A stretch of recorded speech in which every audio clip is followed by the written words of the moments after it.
இஸ்லாம் மார்க்கத்துல இப்ப கடவுளை நம்பக்கூடிய இஸ்லாம் மார்க்கத்துல கடவுளுக்கு செய்ய வேண்டிய வணக்க வழிபாடுகள் அந்த மாதிரி காரியங்கள் இருக்குது. எல்லா மதங்கள்லயுமே கடவுளை நம்பினா கடவுளுக்கு நிறைய செய்யணும். என்ன செய்யணும்? பூஜை செய்யணும், புனஸ்காரம் செய்யணும், வழிபாடு செய்யணும், நேர்ச்சி செய்யணும், காசு பணங்களை கொண்டு காணிக்க கொடுக்கணும், படைகள் செய்யணும், இப்படி பல காரியங்கள் கடவுளுக்கு செய்யணும். இதெல்லாம் செஞ்சாதான் கடவுள் நம்மளை கவனிப்பாடிங்கிற ஒரு நம்பிக்கையில கடவுள் நம்பிக்கை உள்ள எல்லா மதங்கள்லையும் கடவுளுக்கு செய்ய வேண்டிய விஷயங்கள் என்று என்ன செய்கிறது சிலதை வைத்திருக்கிறார்கள். ஒவ்வொரு மார்க்கத்திலும் ஒவ்வொரு இதுவும் வைத்திருக்கிறார்கள். இந்த விஷயத்துல இஸ்லாம் ஒரு ஒரு அருமையான ஒரு கோட்பாடை வைத்திருக்கிறது. என்ன கோட்பாடுன்னு கேட்டா, இப்ப கடவுளை நம்ம வழிபட போறோம். கடவுளை வழிபடுறதுன்னு சொன்னா கடவுள்னா யாரு? அவன் ரொம்ப அறிவுள்ளவன், அது போக ரொம்ப இரக்கம் உள்ளவன். நம்மளை நம்முடைய பலவீனம் என்ன, நமக்கு என்ன இயலும் என்பதையெல்லாம் அறிந்தவன் கடவுள். அப்படியான ஒரு கடவுள் நமக்கு இயலாத ஒன்றை நம் மீது சுமத்தினால் அது ஒரு சர்வாதிகார ஒரு மனப்பான்மை உள்ள ஒரு கடவுளாக இருப்பானே தவிர நம் மீது ஒரு கருணை உள்ள ஒரு கடவுளாக இருக்க மாட்டான். கடவுள் கருணை உள்ளவனாக இருக்க வேண்டும். ஒரு ராஜா மன்னன் அந்த மாதிரி ஒரு அடைக்காளனும் நினைக்கிறவன் தான் அது மாதிரி மக்களுடைய சிரமத்தை பார்க்க மாட்டான். அப்ப இஸ்லாத்தை பொறுத்த வரைக்கும் கடவுளுக்கு என்ன? ரஹ்மான், ரஹீம், அளவற்ற அருளாளன், நிகரற்ற அன்புடையோன் என்று இறைவனுக்கு அடைமொழிகள் கொடுத்து இஸ்லாம் கடவுளை இரக்கம் உள்ளவனாக எங்களுக்கு சுட்டி காட்டுகிறது. அதன் காரணத்தினால இஸ்லாம் என்ன சொன்னீங்க, வணக்க வழிபாடு செய்யறீங்கன்னு சொன்னா அதுல உங்களை வருத்தி கொள்ளக்கூடாது, உங்களை சிரமப்படுத்திக் கொள்ளக்கூடாது, உங்களுக்கு நீங்களே வேதனை செய்து கொள்ளக்கூடாது. கடவுள் நான் இவ்வளவு கஷ்டப்படுறத பார்த்து ஒரு சந்தோஷப்படுவார் என்ற நினைத்தனை செய்யக்கூடாது. மண்ணில் உருளக்கூடாது, மண் ஜோறு திங்கக்கூடாது, மண்ணை அள்ளி சாப்பிடக்கூடாது, நெருப்புலையே மிதிச்சு என்ன செய்யக்கூடாது, வேதனைப்படுத்திக் கொள்ளக்கூடாது. கட்டும் குளிர்ல ஈர துணியை உடுத்தி கொண்டு குளித்து விட்டு விடவன் நடுங்கி கொண்டு அந்த மாதிரி வழிபடுதல் செய்யக்கூடாது.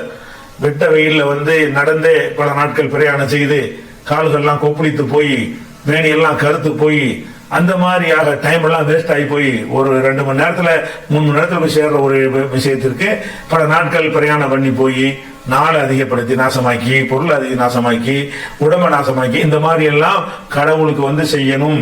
இப்படிலாம் நம்ம எவ்வளவு கஷ்டப்படுகிறோமோ அதுதான் கடவுளுக்கு பிடிக்கும் தான் எல்லாரும் நம்புறாங்க. எல்லாருமே கடவுளுக்காக என்ன செய்யறாங்க? தங்களுடைய கன்னத்துல ஈட்டி எடுத்து குத்தி கொடுக்கிறார்கள், அந்த இடத்துல கட்டி தொங்க விடுகிறார்கள். கடவுளுக்கு மத்தியில் வேதனைப்படுற பாருங்க, ஊக்குல தொங்க விடுறது கடவுள். அந்த ஒரு அடியான் தன்னைத்தானே இப்படி எல்லாம் செய்து கொள்ளக்கூடிய காட்சியை பார்க்கிறோம். அப்ப கடவுளுக்காக வேண்டி, கடவுளை அன்பை பெறுவதற்காக வேண்டி சொல்லி தரக்கூடிய சித்தாந்தங்கள் இந்த மாதிரிதான் உலகத்துல கூட இருக்குது. ஆனா இஸ்லாம் எப்படி சொல்லுதுன்னு கேட்டா, உங்களை நீங்க கஷ்டப்படுத்தக்கூடாது. இஸ்லாத்தின் அடிப்படை விஷயம் என்னன்னு கேட்டா, குர்ஆன்ல இருக்கிறது, லா யுகல்லிஃபுல்லாஹு நஃப்ஸன் இல்லா உஸாஹா. எந்த ஒரு மனிதனுக்கும் அவன் சக்திக்கு மீறிய சுமையை அல்லாஹ் கொடுப்பதில்லை. எந்த மனிதனா இருந்தாலும் சரி, உன்னுடைய சக்தி என்னன்னு இறைவனுக்கு தெரியும். அந்த சக்திக்கு மிஞ்சி நீ எதுவும் செய்ய வேண்டிய தேவையில்லை என்பது இஸ்லாத்தினுடைய ஒரு அடிப்படையான ஒரு கோட்பாடு. இப்ப இறைவனை உதாரணமா இஸ்லாத்துல ஒரு தொழுகைன்னு ஒரு வணக்கம் இருக்குது. அந்த தொழுகையே ஒரு அறிவுபூர்வமா இருக்குது, அப்புறம் சொல்றேன். அந்த தொழுகைன்னு ஒரு வணக்கம் இருக்குது. இந்த தொழுகைய ஒரு 5 டைம்ஸ் போய் ஒரு 5 நிமிஷம் 5 நிமிஷம் 10 நிமிஷம் அதிகமா வரும். மொத்தமா கூட 5 வேளை தொழுகைக்கும் அதிகபட்சம் 50 நிமிடங்கள் தான் தேவைப்படும். இவ்வளவுதான் கடவுளுக்கு செய்யற வணக்கம். மீதி நேரங்கள்ல எல்லாம் நீ உன்னுடைய குடும்பத்தை பாரு, தொழில் செய்ய, சம்பாதிச்சுக்க என்றுதான் இஸ்லாம் சொல்லுகிறது. நபிகள் நாயகம் காலத்துல சில பேர் என்ன செய்வாங்கன்னு கேட்டா, நம்ம இறைவனை நெருங்கணும் என்பதற்காக வேண்டி விடிய விடிய விடிய விடிய தொழுகிறது, ராத்திரி போனா தொழுகிறது, அதாவது தூங்குறதே கிடையாது. இந்த மாதிரி செய்கிறார்கள் என்கிற ஒரு செய்தி நபிகள் நாயகத்துக்கு சொல்லப்படுகிறது. சில நேரம் நண்பர்களால் சொல்லப்படுகிறது. யார் இப்படி செய்கிறாரோ அவருடைய நண்பர் பார்த்துட்டு புகார் செய்யற மாதிரி செய்திகள் இருக்கிறது. அல்லது அவர் கல்யாணம் பண்ணிருப்பார்ல, அவருடைய மனைவியுடைய குடும்பத்தார் இந்த மனுஷன் எப்ப பார்த்தாலும் தொழுகையில நிக்கிறாரு, பொண்டாட்டி பிள்ளையோட சந்தோஷமா இருக்க மாட்டேங்கிறாரு என்று சொல்லி அப்படியான புகார்களும் நபிகள் நாயகத்துல வருது. அப்ப என்ன செஞ்சாங்க?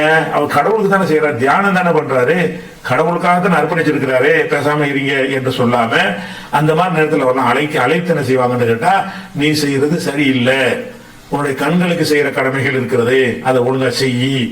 உன் உடம்புக்கு செய்யற கடமை இருக்கிறது, அதை நீ ஒழுங்கா செய்யி. உன் மனைவிக்கு செய்யற கடமை இருக்கிறது, அதை நீ ஒழுங்கா செய்யி. உன் அண்டை வீட்டுக்காரனுக்கு செய்யற கடமை இருக்கிறது, அதுகளை நீ ஒழுங்கா செய்யி என்று அவங்களுக்கு அறிவுரை சொல்றாங்க. யாருக்கு அறிவுரை செய்யறாங்க? முகமது நபி கொண்டு வந்த மார்க்கத்துல அதிக மூழ்கி போயிருக்காரு பாருங்க. நம்ம மார்க்கத்துல எவ்வளவு ஈடுபாடு பார்த்தீங்களா? அப்படி சந்தோஷப்படல. இப்படி நீ செய்யக்கூடாது என்று எல்லை மீறி கடவுளுக்காக தங்களை வேதனைப்படுத்தி கொண்டு இப்படிலாம் ஒருத்தர் ராத்திரி நின்று வணங்கிட்டு இருந்தான்னு சொன்னா அவனுடைய தூக்கம் என்ன ஆகுறது? தூங்காம இருந்து அதனால் உடம்புக்கு என்னென்ன பாதிப்பெல்லாம் ஏற்படும்? நின்று கொண்டே இருந்தால் எவ்வளவு பெரிய பாதிப்பு பிற்காலத்தில் ஏற்படும். அது கணவன் மனைவி சந்தோஷமா இருப்பது அந்த இரவு நேரத்துல சந்தோஷமா இருப்பாங்க. இப்ப பார்த்தாலும் இரவு பூரா நின்று கடவுளுக்காக நீ ஜபிக்க இருந்தால் மனைவி எப்படி சந்தோஷப்படுத்துறது? அவங்களுக்கு எப்படி சந்தோஷம் கிடைக்கும்? இந்த மாதிரி எல்லாம் கவனத்துல கொண்டு இஸ்லாம் என்ன சொல்லுதுன்னு கேட்டா, கடவுள் இப்படி நீங்க நினைக்கிற மாதிரி நம்ம கடவுள் கிடையாது.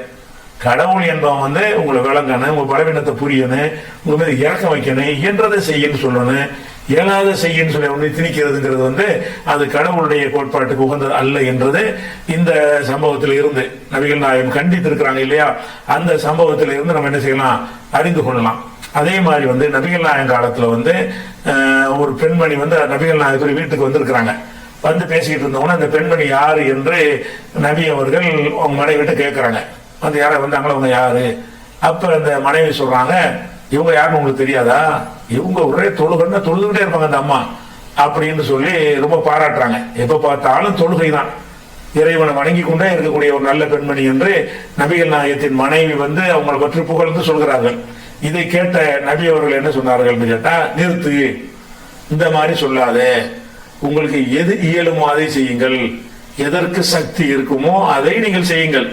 நீங்கள் எவ்வளவு நேரம் நின்றாலும் எனக்கு அது நான் செய்ய வேண்டியிருந்தீங்கன்னு சொன்னா நீங்க 24 மணி நேரம் நின்றாலும் அல்லாவுக்கு சடைவு ஏற்படாது, ஆனா உங்களுக்கு சடைவு ஏற்பட்டும். அதனால நீங்கள் உங்களுக்கு சடைவு சோர்வு பாதிப்பு ஏற்படுத்தாத வகையில் தான் உங்களுடைய வணக்கங்கள் இருக்கணும். இந்த அம்மா மாதிரி தொழுவ முடியாது அப்படிங்கிற ஒரு பேர் எடுக்கிறது கூடாது. எல்லாரும் தொழுகிற மாதிரி தொழுகிறாங்கன்னு தான் பேர் எடுக்கணும். யாராலும் தொழ முடியாத அளவுக்கு தொழுகிறார் என்று பெயர் எடுத்தால் நீ உனக்கு எக்ஸ்ட்ரா சுமையை சுமத்தி கொள்கிறாய் என்று அந்த இடத்துல என்ன செய்யறாங்க, ஒரு போதனை செய்கிறார்கள். அதே மாதிரி நபிகள் நாயகம் அவர்கள் பள்ளிவாசலுக்கு வருகிறார்கள். வரும்பொழுது அந்த பள்ளிவாசல்ல குறுக்க ஒரு கயிறு கட்டி இருக்கிறார்கள். அந்த கயிறு எதுக்குன்னு கேட்டா, அந்த கயிறுல தொழும் போது கீழே விழுந்துடக்கூடாது என்பதற்கு, தூக்கம் விழுந்துடக்கூடாதான், அதுக்கான இந்த கைத்தை பிடிச்சிக்கிட்டு தொழுகிறது. அப்படி தூக்கத்தில் விழ போனா கூட இந்த கயிறு பேலன்ஸ்ல கீழே விழாம தங்களை தற்காத்துக் கொள்வதற்காக அப்படி கயிறை கட்டி வச்சிருக்காங்க பள்ளிவாசல்லையே. நபிகள் நான் இது என்ன அப்படி பள்ளிவாசல் கேட்டவுடனே அது ஒரு ஜைனப்புங்கிறவங்க கட்டி வச்சிருக்கிறாங்க. அவங்க இறைவனை வணங்குறதுக்காக வேண்டி சோறு வந்தால் அந்த தூங்கியும் கீழே விழுந்துடாம இருப்பதற்காக வேண்டி கட்டியிருக்கிறாங்கன்னு நபிகள் நான் சொல்றாங்க, அந்த கைத்தை அறுத்து எறிங்க, உங்களுக்கு எவ்வளவு ஈடுபாடு அப்ப தொழுங்க, எப்ப தூக்கம் அப்படி தூங்கிருங்க. ஈடுபாட்டோடையும் கவனத்தோடையும் தொழ முடிஞ்சா தான் நீங்க தொழணும். அப்படி இல்லை என்று சொன்னால் நீங்க அதை அறுத்து எறிஞ்சிருங்க, நீங்க தூங்கி விடுங்கள், எல்லா சோறு போன பிறகு எழுந்து தொழுங்கள் என்று அந்த ஒரு ஜைனபு விஷயத்திற்கு நபிகள் நாயகம் அவர்கள் அறிவுரை சொல்ற காட்சியை பார்க்கணும். அப்ப இந்த மாதிரியான விஷயங்களை எல்லாம் ரசூல் ஸல்லல்லாஹு அலைஹி வஸல்லம் அவர்கள் கண்டிக்கிறாங்க. உதாரணம், ஒருத்தர் பிரயாணம் பண்ணி போறார். பிரயாணம் பண்ணி போறவர் நோன்பு வைக்காமல் பிறகு வைத்துக் கொள்ளலாம். ஏன்னா நோன்புன்னு ஒரு கடமை எங்களுக்கு இருக்குது ரம்ஜான் மாசத்துல, அது உங்களுக்கு தெரியும். அந்த நோன்பு கடமையை செய்யும் பொழுது அதை ஒரு ஊர்ல இருக்கும்போது தான் செய்யணும். ஒரு 5 நாள் வெளியூர் பயணம் போனோம்னு வைங்களேன், வெளியூர் பயணம் போனால் அந்த 5 நாள் நோன்பை பிறகு ஒரு நாள்ல வச்சுக்கணும். ஏன்னு கேட்டா பிரயாணம் என்பது நமக்கு போதுமான ஒரு தனித்துவம் இருக்காது, ஓய்வு எடுக்க முடியாது. ஓய்வு எடுக்க முடியலை என்று சொன்னால் உடம்பு டயர்டாகும், உடம்பு பலவீனமாகும். அந்த மாதிரியான நேரத்தில் நோன்பு வைத்திருந்தோம்னு சொன்னா அந்த பயணத்தினால வெயில் பட்டு நம்முடைய உடம்புல உள்ள நீர் சத்தெல்லாம் போயிடும், தண்ணி குடிக்கணும் ஒரு அவசியம் ஏற்படும். நோன்பு வந்தால் தண்ணி குடிக்க முடியாது. இப்படிலாம் இருக்கிறதுனால பிரயாணத்தில் நோன்பு வைக்க கூடாது என்று குர்ஆனே சொல்லி விடுகிறது. நோன்பு வைங்க, பிரயாணத்தில் இருந்தீங்கன்னு சொன்னா வேற நாள்ல வச்சுக்கிறீங்க என்று சொல்கிறது. ஒருத்தர் நபிகள் நாயகத்தோட போய்கிட்டு இருக்கும்போது ஒரு ஆள் உட்கார வச்சிருக்கிறாங்க. அவருக்கு வெயில் படாம ஒரு துண்டு வீழ்ச்சி மேல அப்படியே எல்லாம் பிடிச்சி நிக்கிறாங்க. என்னப்பா மேட்டர்னு கேட்கறாங்க. இல்ல அவர் நோன்பு வச்சிருக்கிறாரு, அதனாலதான் அப்படி பண்ணிருக்கிறோம் அப்படின்னு சொல்றாங்க. அப்ப நபிகள் நாயகம் சொல்றாங்க, லைஸ மினல் பிர்ரி ஸியாமு ஃபி ஸஃபர், பிரயாணத்துல நோன்பு வைத்தல் நல்லது கிடையாது, ஏன் அதை செய்யறாரு, இவ்வளவு கஷ்டப்பட்டு வைக்கணும் யார் சொன்னா அப்படின்னு சொல்லி. இதை எதுக்குன்னு கேட்டா, மனிதர்கள் அடியார்கள் கஷ்டப்படக்கூடாதுன்னு நினைக்கிறவன் தான் இறைவன். அந்த இறைவனுடைய மார்க்கமா இருந்தால் இப்படித்தான் சட்டங்கள் இருக்கணும். இறைவனே நமக்கு ஒரு சட்டம் தருகிறான் என்று சொன்னால் நெருப்புல குதிங்கிற மாதிரி ஒரு சட்டமா இருக்கக்கூடாது. உன் உடம்பை வெட்டிக்க துண்டு ஆக்கிக்க என்று சொல்லக்கூடிய ஒரு சட்டமாக இருக்கக்கூடாது. என்னுடைய பலவீனம், என்னுடைய ஆசை, என்னுடைய விஷயங்கள் எல்லாம் கவனத்தில் கொண்டு அதுக்கேற்றவாறு தான் என்ன செய்யணும், அது மாதிரி செய்யணும் என்று வழிகாட்டுகிறார்கள். பள்ளிவாசல ஒரு நாள் தொழுது கொண்டிருக்கிறார்கள்.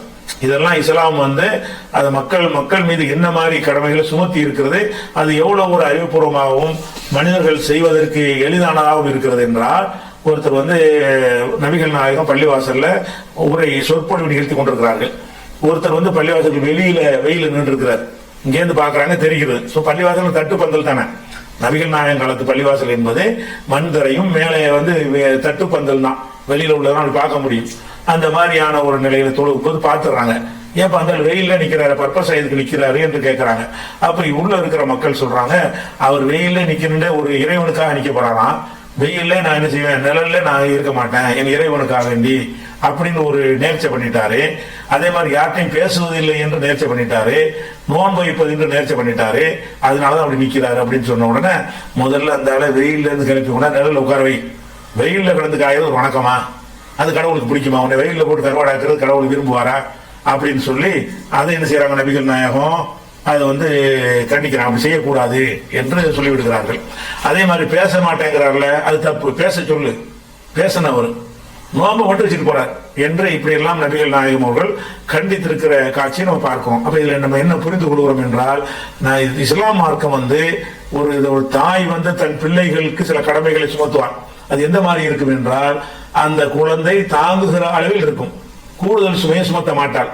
அந்த தாயின் கருணை போன்ற கருணையோடு தான் கடவுள் நம்மிடம் நமக்கு சில கடமைகளை தரணுமே தவிர, நம்ம ஒரு வேலைக்காரன் மாதிரி ஒரு எஜமான் அடிமைகளை வைத்திருப்பான்ல, ஒரு சர்வாதிகாரம், ஒரு மன்னன் அடிமைகளை வைத்து நான் வேலைக்கு எனக்கு வேலை செஞ்சா போதும், என்னோட தொலைஞ்சுக்கோ என்கிற ஒரு மனநிலை இருப்பவன் தான் என்ன செய்வான், மனிதனை போட்டு கஷ்டப்படுத்தி கொடூரப்படுத்துவான். அப்ப கொடூரப்படுத்துற விஷயங்கள் இருக்கும் என்று சொன்னால் கண்டிப்பாக அது கடவுளுடைய ஒரு வழிகாட்டுதலாக, கடவுளின் சட்டமாக இருக்காது என்பதை நம்ம அதாவது ஒரு அறிவுபூர்வமா தெரிகிறது.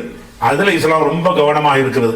நபிகள் நாயகம் அவர்கள் வந்து காலத்துல பாக்குறாங்க, ஒரு வயசான ஒரு முதியவர், அவருக்கு நடக்கவே முடியல, 2 காலையும் தரையில இழுத்துக்கிட்டு வருது.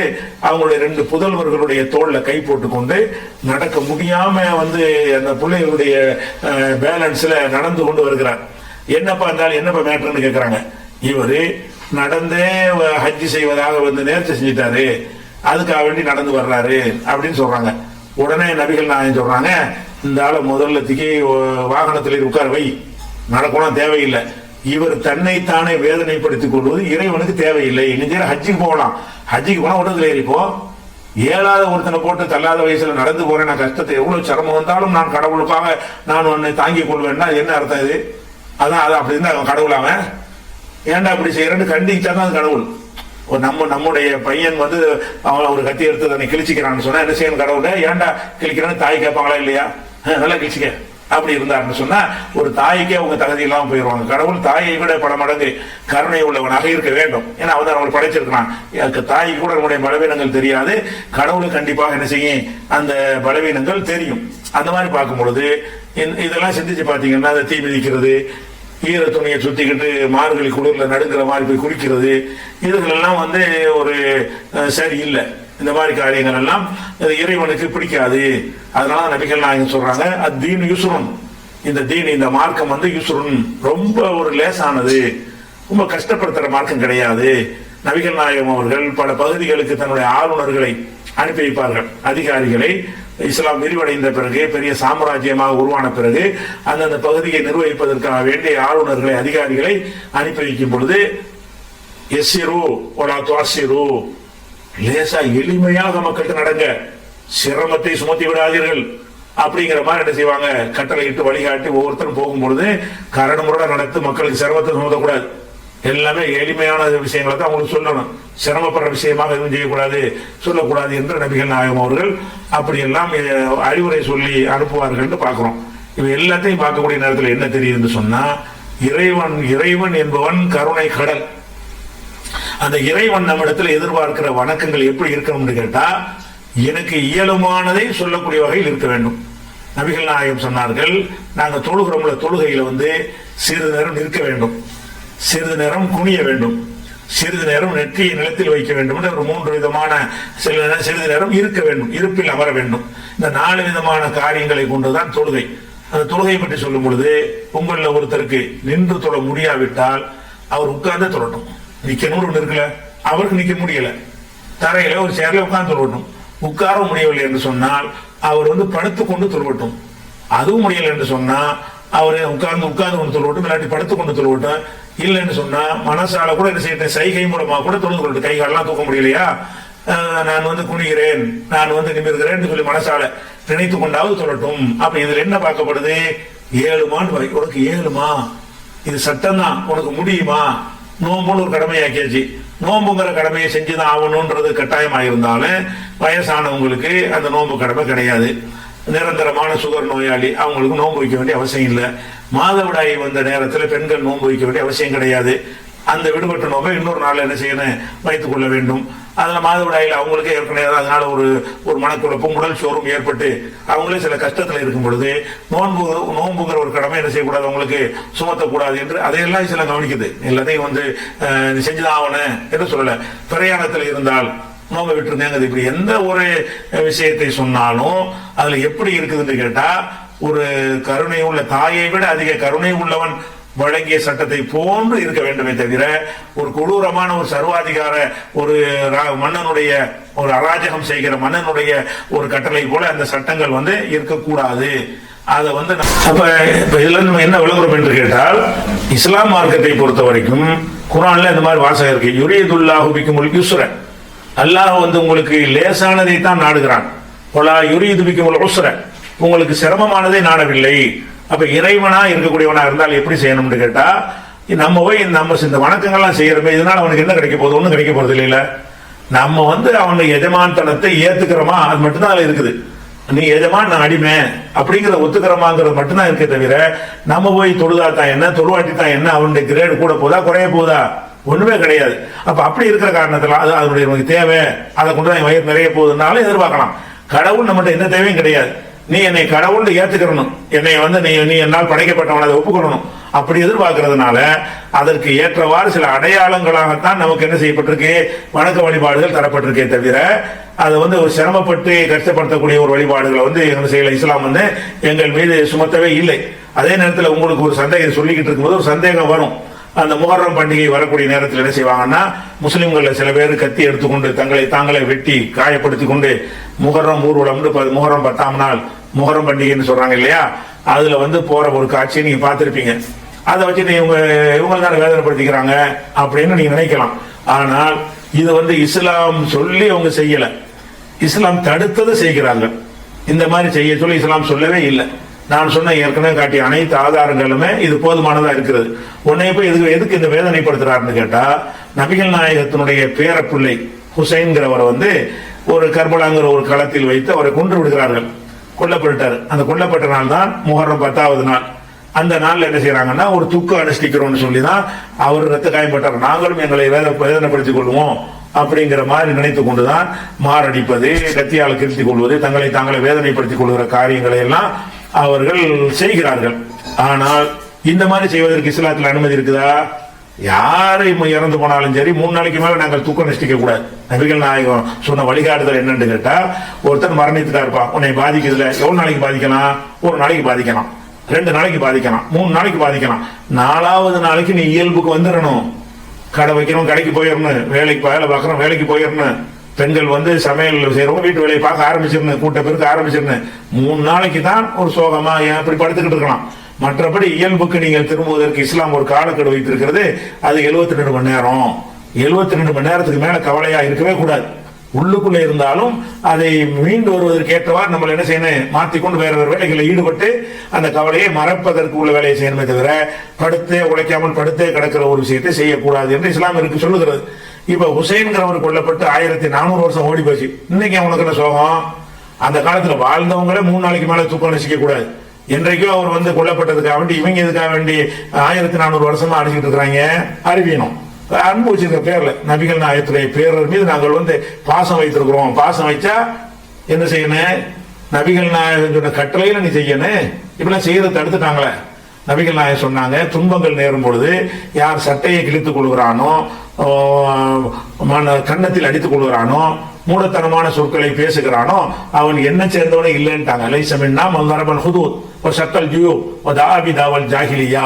யார் ஒருத்தன் வந்து கன்னத்தில் அறைந்து கொண்டு சட்டையை கிழித்துக் கொண்டு மடத்தனமான வார்த்தைகளை பேசுகிறானோ அவன் என்னை சேர்ந்தவன் இல்லை என்று அவங்க சொன்னாங்க.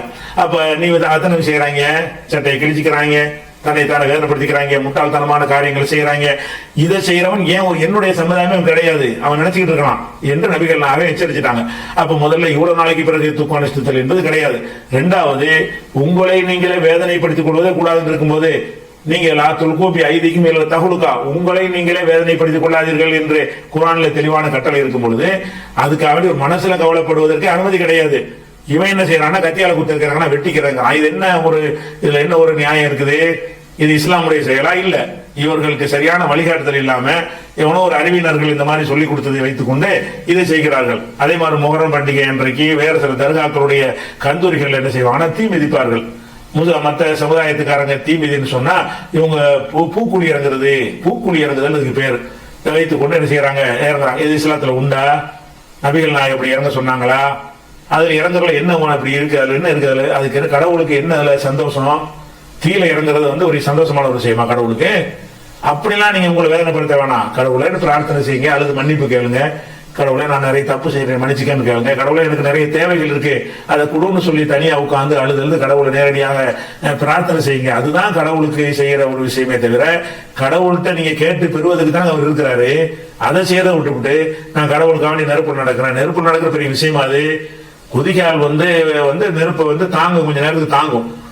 இந்த உள்ளங்காலும் இதெல்லாம் அதெல்லாம் கடவுள் படைச்சிருக்கிறார் வெயில நடக்கிறதுக்கு ஏற்றவாறு.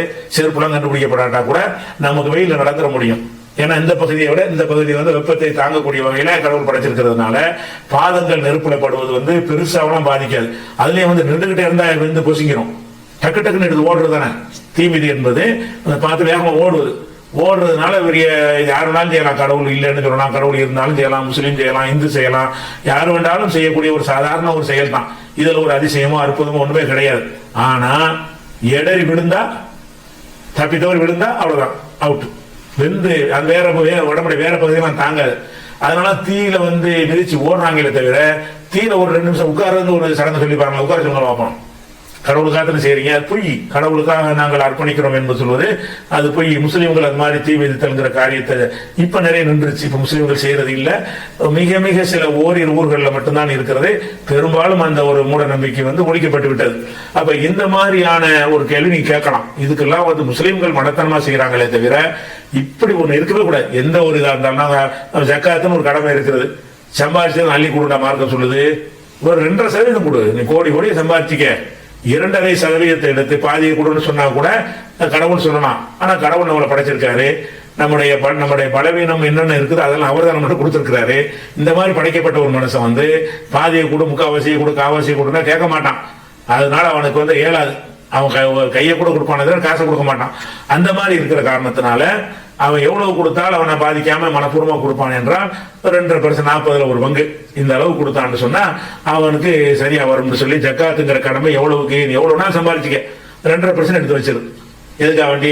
ஏழைகளுக்கு, கடங்காரங்களுக்கு, வறியவர்களுக்கு, திக்கற்றவர்களுக்கு, அது மாதிரி அறப்பணியில ஈடுபடக்கூடியவர்களுக்கு என்று சொல்லி அது ஜக்காத் என்பதை விநியோகிக்கிறதுக்கு சில வழிமுறைகள் இருக்கிறது. அதுக்கு கொடுன்னு சொல்லப்படுது. அப்ப அது எவ்வளவு கருணையா பாக்குறான் கடவுள்?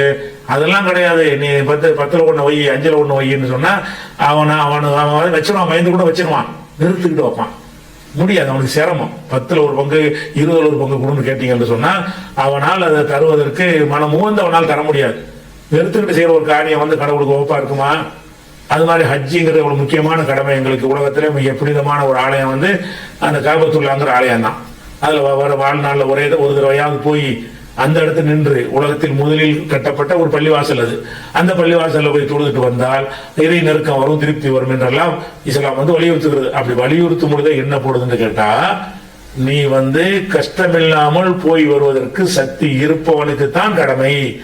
எல்லா முஸ்லீமும் ஹஜ்ஜி கடமை கிடையாது. நடுத்தரமா இருக்கிறான், அவன் வாழ்க்கையில சம்பாதிச்சு சாப்பிடத்தான் சரியா இருக்கிறது, அல்லது நிறைய கடன் இருக்கிறது, கையில 10 லட்ச ரூபாய் இருக்குது, 20 லட்ச ரூபாய் கடன் இருக்கிறது. அப்ப இந்த கடன் அதிக்கிறது தான் ஃபர்ஸ்ட் இடம். அதை கொடுக்காம நம்ம ஹஜ்ஜிக்கு புரண்டி போகாத. அப்ப யாருக்கு கடமை? யாருக்கு மனிஸ்தா இலகி சபீலா குர்ஆன் சொல்கிறது. யாருக்கு போக வர சக்தி இருக்குமோ, சக்தி என்பது உடல் சக்தி இருக்க வேண்டும், 2வது பொருளாதார சக்திகள் இருக்க வேண்டும். அந்த 2 சக்தியும் இருந்தா தான் அவனுக்கு ஹஜ்ஜிங்கிற கடமை இருக்கு. ஹஜ்ஜிங்கிற அவ்வளவு பெரிய முக்கியமான 5 கடமை என்று நீங்கள் எல்லாம் முஸ்லீம் அல்லாத மக்கள் எல்லாம் விளங்கி வைத்திருக்கிறார்கள். அப்படி விளங்கி வைத்திருக்கிற 5 கடமைகளை ஒன்றுதான் ஹஜ்ஜி. அது அனைவருக்கும் கடமையா? எதை வச்சு கடமையாக்கப்படுது? வாழ்நாள்ல ஒரு தடையாவது போய் ஆகணும், வீட்டை வித்துட்டு போ, வாசலை வித்துட்டு போ, இருக்கிற நகை நட்டு அம்புட்டை வித்து ஒண்ணும் இல்லாம ஆகி தோல் பிச்சைக்காரன் ஆகிட்டு போயிட்டு வா அப்படிங்கிற மாதிரி இஸ்லாம் சொல்லுதானா? இல்ல, ஹஜ்ஜி கடமை யாருக்கு போய் வர சக்தி இருக்கிறதோ அவனுக்கு கடமை. அதனால இஸ்லாத்துல பொருளாதாரம் சம்பந்தமான எந்த வணக்கமும் கடன் வாங்கி செய்யக்கூடாது, இருந்தாதான் செய்யணும். குர்பானின்னு இருக்குது, பிறநாளைக்கு ஒரு ஆட்டை அறுத்து பலியிட்டு ஏழைகளுக்கு அதை தர்மம் செய்யணும், நம்மளும் சாப்பிட்டு கொள்ளணும் என்ற ஒரு கடமை இருக்கிறது. அந்த கடமை யாருக்கு கடமை? எல்லாருக்கும் மாட்டா இல்ல. யாருக்கு கடன் இல்லாம சிரமம் இல்லாம சொந்த காசுல இருந்து செய்ய இயலுமோ அந்த மாதிரியான ஆளுக்கு மட்டும்தான் அதை கொடுக்கணுமே தவிர அவ்வளவு பேர் எல்லாரும் கொடுக்குறாங்க நானும் கொடுக்குறேன், இருக்கிற வீடு வாசலாம் வித்துட்டு நான் கொடுக்குறேன் அப்படி கிடையாது. பொருளாதார சம்பந்தமாக இஸ்லாம் காட்டுகிற எல்லா விதமான வழிபாடுகளுமே சக்தி இருக்குதாங்கிற ஒரு வகையில தான் அமைக்கப்பட்டிருக்கிறது. இது ஒரு முக்கியமான கொள்கை தானே.